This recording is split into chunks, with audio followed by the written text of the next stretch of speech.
ദൈവതിരുനാമം മഹത്വപ്പെടുമാറാവട്ടെ. പരിശുദ്ധാത്മാവിന് വേണ്ടിയുള്ള കാത്തിരിപ്പിൻ്റെ അവസാന ദിവസമാകുന്ന പുത്തൻ പെന്തക്കോസ്തയുടെ 2024 മെയ് മാസം 19 ഞായറാഴ്ച വിശുദ്ധ ദിവ്യബലിയിൽ ആ അഭിഷേകത്താൽ ജ്വലിക്കുവാൻ നാം പ്രാർത്ഥിച്ചൊരുങ്ങി ബലിപീഠത്തിലേക്ക് നടന്നു നീങ്ങുകയാണല്ലോ. മകനെ, മകളെ, നമുക്ക് ദാവീദ് രാജാവ് നെഞ്ചുപൊട്ടി തൻ്റെ കഴിഞ്ഞകാല ജീവിതത്തിൽ പാപവഴികളിലൂടെ നടന്നതിന് പശ്ചാത്തപിച്ചുകൊണ്ട് ദാവീദ് അനുതാപത്തോടെ എഴുതിയ ആ 51 സങ്കീർത്തനത്തിലെ വചനങ്ങൾ ഉരുവിട്ടുകൊണ്ട് അതിലേറ്റവും പ്രധാനപ്പെട്ടൊരു വചനം, അങ്ങയുടെ പരിശുദ്ധാത്മാവിനെ ഇന്നെടുക്കരുതേ എന്ന് നെഞ്ചുപൊട്ടി വിളിച്ചു. നമുക്കും നമ്മുടെ ജീവിതത്തിൽ ബോധപൂർവം മനഃപൂർവ്വം അറിഞ്ഞും അറിയാതെയും ചെയ്തു പോയ പ്രവൃത്തി, സംസാരം, അങ്ങനെ പരിശുദ്ധാത്മാവിനെ വേദനിപ്പിച്ചതിനും കരയിപ്പിച്ചതിനും ഈ പ്രഭാതത്തിൽ മാപ്പ് അപേക്ഷിച്ചുകൊണ്ട്, സഹോദര സഹോദരി, ഇന്നത്തെ ധ്യാനചിന്ത യെശയ്യാ പ്രവചനം 11 അധ്യായം 2 വാക്യമാണ്. അവിടെ പരിശുദ്ധാത്മാവിൻ്റെ ദാനങ്ങളെക്കുറിച്ചാണ് ഇന്ന് പഠിക്കാൻ പോകുന്നത്.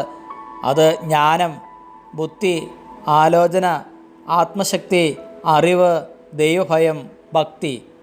നമുക്ക് വേണ്ടത്ര ജ്ഞാനമില്ലാതെ, വേണ്ടത്ര ആലോചനയില്ലാതെ, വേണ്ടത്ര അറിവില്ലാതെ, വേണ്ടത്ര ദൈവഭക്തിയില്ലാതെ, ദൈവഭയമില്ലാതെ നമ്മൾ താന്തോന്നികളായി വഴിവിട്ട ജീവിതം നയിച്ചതിനൊക്കെ ഇന്ന് ഈ പ്രഭാതത്തിൽ പരിശുദ്ധാത്മാവിലൊരു പുത്തൻ അഭിഷേകം, പുതിയ കൃപ ലഭിക്കാനായിട്ട്, പുതിയ ഫലദാന വരദാനങ്ങളാൽ ജ്വലിക്കാൻ വേണ്ടിയിട്ട് നമുക്ക് പരിശുദ്ധാത്മാവിൻ്റെ മുമ്പാകെ, പരിശുദ്ധ ത്രിത്വത്തിൻ്റെ മുമ്പാകെ, പിതാവാം ദൈവത്തോടും പുത്രനാം ദൈവത്തോടും പരിശുദ്ധ റൂഹായാം ദൈവത്തോടും വ്യവസ്ഥ കൂടാതെ മാപ്പപേക്ഷിച്ചുകൊണ്ട് ഫലദാന വരദാനങ്ങളാൽ ഈ കാലഘട്ടത്തിൻ്റെ അഭിഷേകം, ഈ കാലഘട്ടത്തിൻ്റെ പുത്തൻ അഭിഷേകം ജ്വലിച്ച് തീയായി മാറാൻ സ്ലീഹന്മാരിലും പരിശുദ്ധ അമ്മയിലും നിറഞ്ഞ് കവിഞ്ഞ ആ അഭിഷേകം ഇന്നിൻ്റെ കാലഘട്ടത്ത് അനിവാര്യമായ വരങ്ങളാൽ, ഫലങ്ങളാൽ, ദാനങ്ങളാൽ നിറയ്ക്കാം.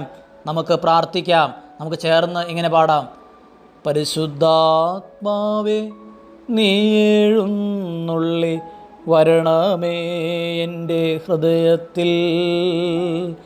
പരിശുദ്ധാത്മാവേ, നീ എഴുന്നള്ളി വരണമേ എൻ്റെ ഹൃദയത്തിൽ. നമുക്ക് ഒരുമിച്ച് ചേർന്ന് പാടാം. പരിശുദ്ധാത്മാവേ, നീ എഴുന്നള്ളി വരണമേ എൻ്റെ ഹൃദയത്തിൽ.